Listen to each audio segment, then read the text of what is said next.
making multiple cars, and we need to hire a lot of people. So we really want people to think about come to work here, and we want to make it as convenient and easy as possible. We're actually going to have a train station that comes all the way from Berlin and stops right by the entrance. In fact, maybe I think 2 train stations. So that makes it very easy if somebody is like living in Berlin and wants to come work here. They can drive or they can go by train. We're looking forward to having a wonderful place here. I think the 2 main contractors, Bogle and Goldbeck, have done great work. In fact, you see how quickly the progress has been going. It's been excellent progress, and this is using technology of prefabrication. So while we were preparing the ground, we also, with Bogle and Goldbeck, we created the parts of the building in a prefabricated manner, so that it can actually go up incredibly quickly and still be a high quality, great building. And how do you feel personally being in Germany? Oh, I love it. It's great. Always have a good time here. How's XSA12? Sorry? How's XSA12? oh, you mean my kid? Yeah. That sounds like a password. Yeah, he's great. I think next time I'm gonna bring him. Maybe come back in a few months and bring him along. Mr. Galalov, why are you building this factory in such a hurry? Why do you need to be so fast? Oh, I believe in speed. And I think also, well, to be more serious for a second, it's I think very important for climate that we move quickly. So it matters to me. No, but I think it's very important that we accelerate the transition to sustainable energy, and that we move as quickly as possible. And so this is the reason for the sense of urgency. And I've been saying this for a long time, and it's good to see some of the companies like VW taking this very seriously now. But still, only a very small percentage of the cars that are made are electric. And then there's, I think we'll do maybe more than cars here. We'll also probably be building some batteries and cells and some other things here. So that'll be good for stationary storage of wind and solar. And essentially, the 3 elements that are needed for a sustainable energy future are sustainable energy generation, energy storage, and sustainable transport, electric cars, and eventually electric aircraft and electric. Ironically, everything can go electric except rockets, but anyway. And you can't have gas cars on Mars. But the reason for the urgency is that it matters if we take a short time or a long time. And if the faster we can make the transition to a sustainable energy future, the better for the world. That's why. How would you describe your relationship with the... Sure. Do you have a message for the people in the region? Oh yes. Well, first of all, we're very excited to be in Grünheide, and we appreciate very much the support.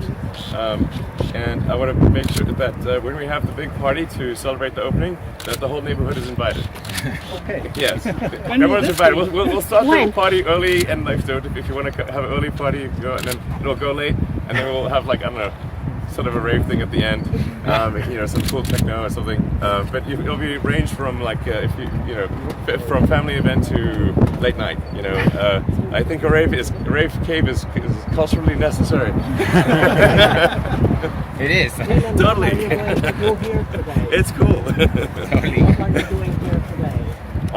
I came here to just see the progress in person, and I was actually meaning to come sooner, but of course, pandemic. So I was meaning to come here 3-4 months ago, but I'll be here quite frequently, and the new airport I understand is finally opening. This will be conveniently located. You had a hand on this? No, maybe we set a good example. I don't know. Okay. How long will you be staying? Sorry?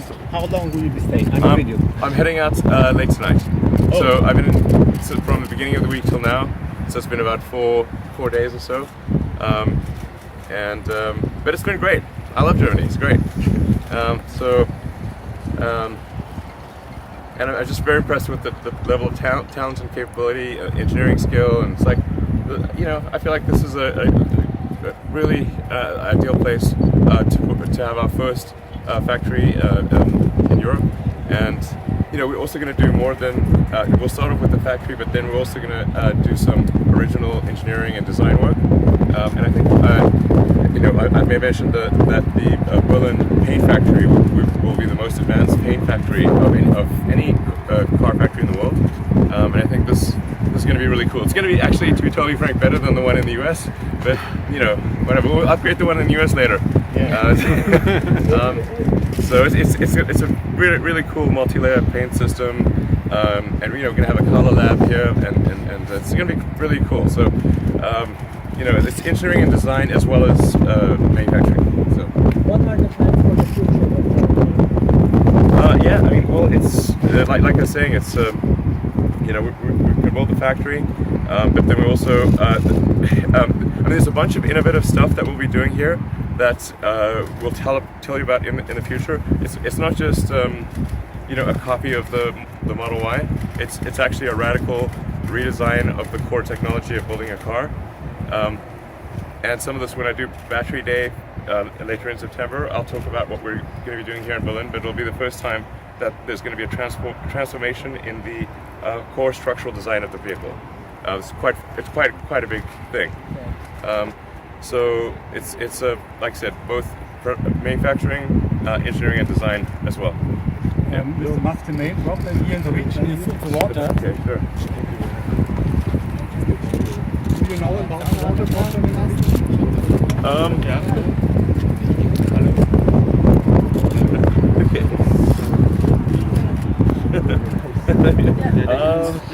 gonna deal with all these. These are going to be traded on eBay.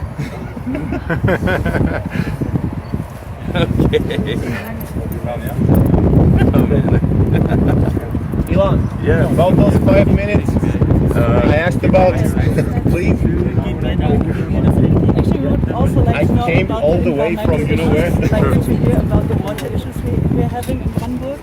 Did you hear about this? That there's maybe not enough water? Yeah, I think I was trying to get an understanding of the water challenges, and my understanding is quite complex. Like there's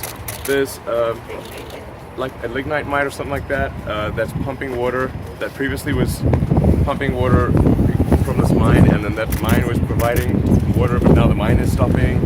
Is this making sense? Are you familiar with this? Or? Well, it's not about the mine. But that's one of the things. Not enough water, basically. Yeah, but the mine was providing water with its pumps or something like that. But I mean, I think fundamentally, we're not in a very dry region. You know, this We're is still suffering of drought basically, the last 3 years.